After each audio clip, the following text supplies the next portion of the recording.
It doesn't matter like where you're coming from, what's your background, you can and you will learn English.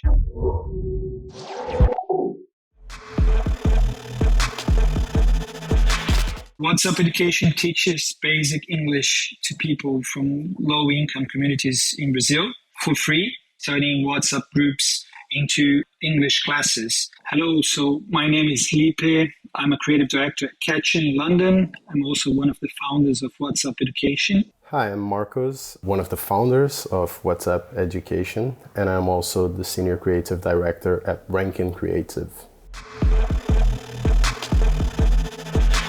One of the main reasons for people to learn English is to communicate with the rest of the world. English is the language of culture. English is the language of the internet. It is the language of knowledge. Over 60% of the content that exists online is created in English. So if you don't have access to it, you are just segregated from the world of the internet, from evolving with the rest of the world. Also in Brazil, speaking English puts you in a different place when it comes to like your income. Those who speak English make 70 or up to 70% more, but only 5% of Brazilian population can communicate in English.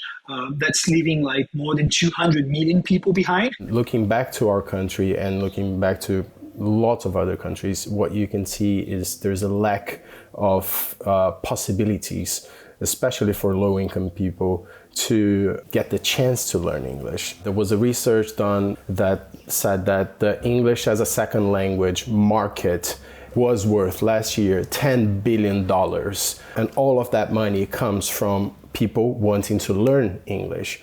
But what about those people who want to learn English but don't have access to it? To Marcus' point, essentially learning English in Brazil is a privilege, right? So we came from a very privileged background whilst living in Brazil.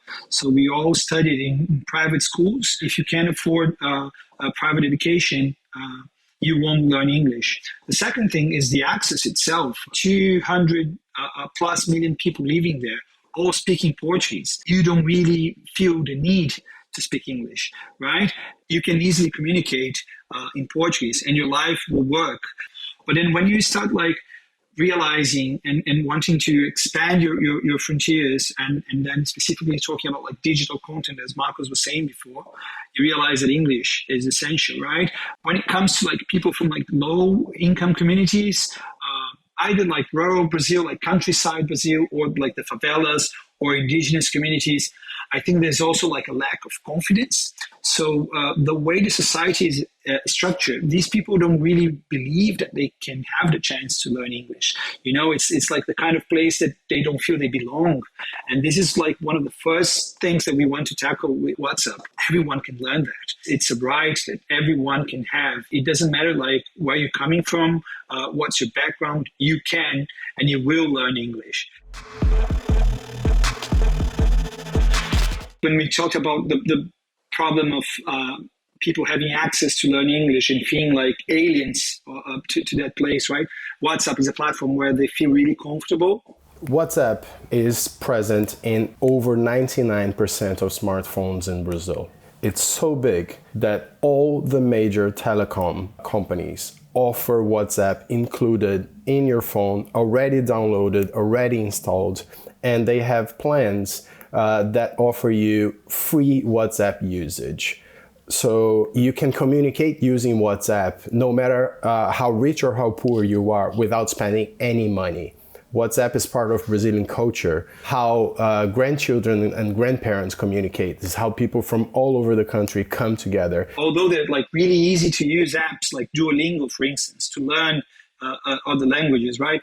It's a third-party app. You have to download it. And that's an extra step that WhatsApp doesn't have to worry with. You have no idea how many times people come to us and say, why don't you create your own app? Because our target audience is not going to download a new app. Our target audience already uses WhatsApp. They use all of the features, especially the voice notes are perfect for learning a new language. When the student is practicing, what they do is record a voice note. That's it.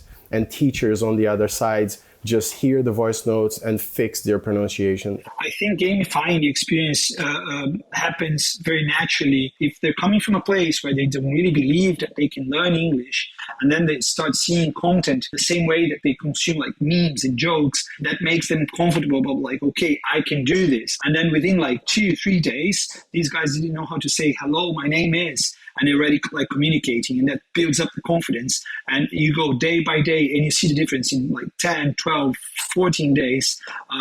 They are like putting sentences together from content that they learned in a very natural, organic way. Positive feedback is basically one of the reasons that made us keep going, especially in the beginning. In the beginning, it was Marcos and I. We were the teachers. These days, we have like more than 20 professional English teachers. And they were like coming back to us saying like, teacher, I'm so thankful. Like, I can learn, I can speak. I'm already like understanding some things in English. So I think like even the smallest feedback was like really great. And there are like two characters, and I'd like to bring them together. One of them, she was 8 years old, Agatha, right? So it's this like very young girl living in a favela. And then we had an 81-year-old woman that was also from a favela, and they were both like learning English at the same time. One of the most remarkable success stories for us is a student called Natalie. She had a job interview. It was an international company, and she had to do an interview in English, and she passed. She's a developer. She was studying to be a developer at that time. We are just hiring her now to be one of our developers. So she's gone full circle. One of our partners is one of the biggest English schools in Brazil. And we have the chance to give some scholarships to our best students. So another remarkable moment is like end of the term when the teachers give away the scholarships. So it's very emotional, the kind of thing that like these people wouldn't have access to it without WhatsApp. It's just beautiful. Like you can see the transformation what we're trying to make becoming real. And I think that's the biggest reward we have.